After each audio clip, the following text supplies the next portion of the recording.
Knife defense mentality. It is important to mentally prepare yourself for the worst case scenario once a knife is brought into a fight. You will get cut.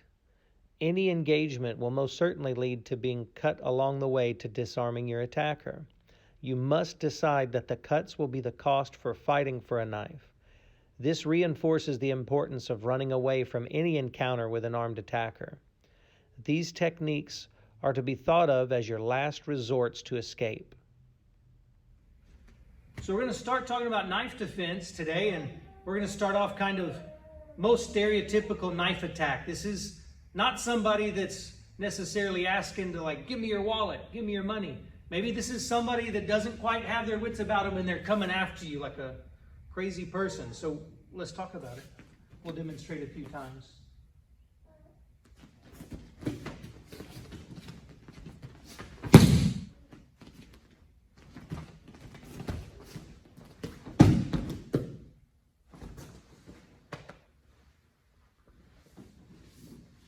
Let's talk about what's going on.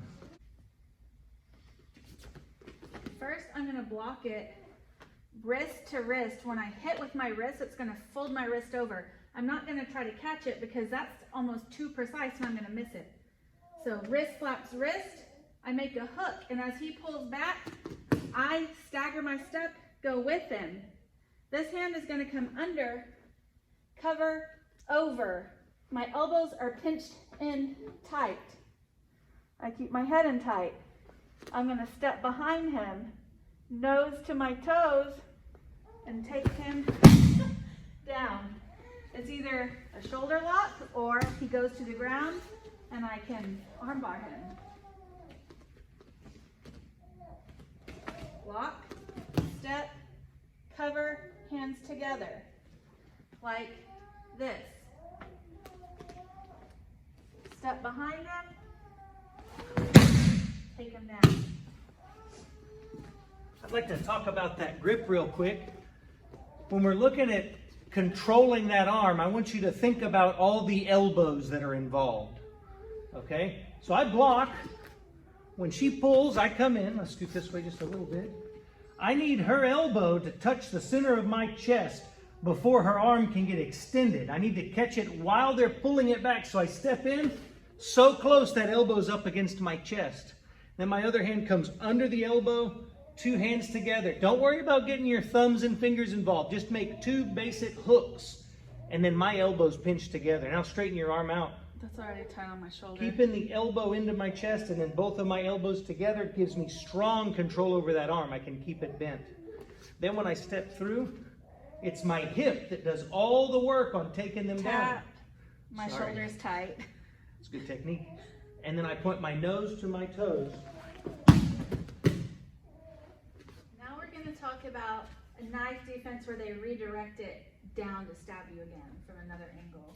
Yeah, if I go to attack and she blocks, don't do the new technique we're going to talk about. I could just slip right around that grip. I got it. Yeah. I could slip right around that grip. So we got to talk about sticky hands. Let's demonstrate back and forth a couple of times.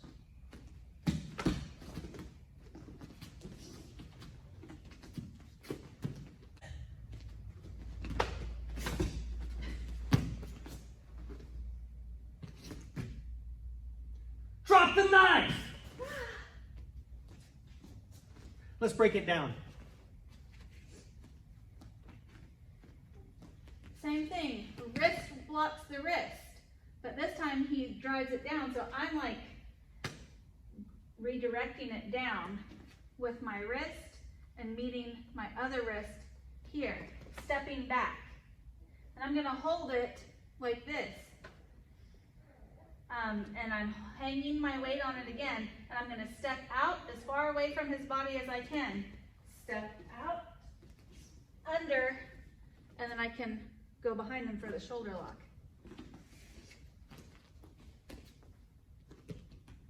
Block, redirect it, catch it in between my palms.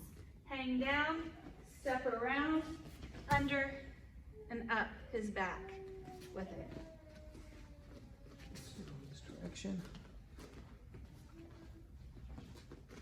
So I catch, I redirect. See, I'm still not using any thumbs. I get my two hands together. When I get this grip, I want to make sure that there's no bend or slack in their arm. That just gives them more chance to outmaneuver. I kind of hang my weight and pull on the arm like I'm trying to remove the knife from his hand, her hand. But when they pull back, I keep the arms extended far, far away from me, and I step under and around. When I come behind, I make this hand trace their spine, not with arm straight, but I line my elbow up with my hip and I walk in. It's either going to crank this shoulder to bring the hand up, or it's going to force their head down, or both at the same time. Okay. Now let's look at the footwork. I block.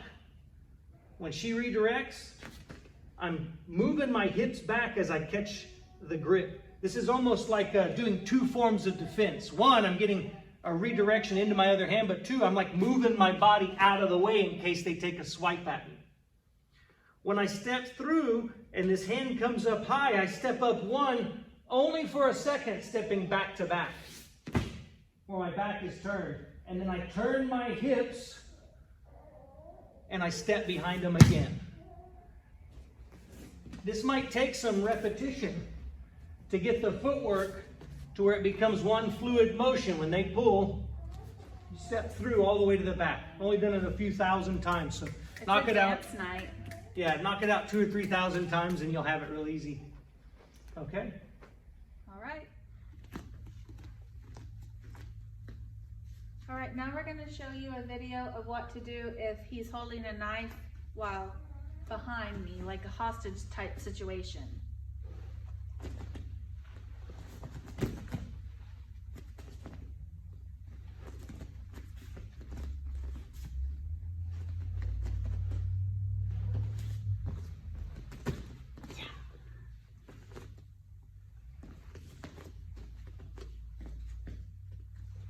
So I'm grabbing his arm, pinning it down around the wrist and the elbow area. Well, before the elbow.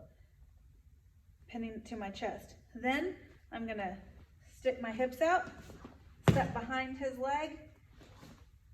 Look, I can drag the knife across him. Pop my head out, shoulder lock.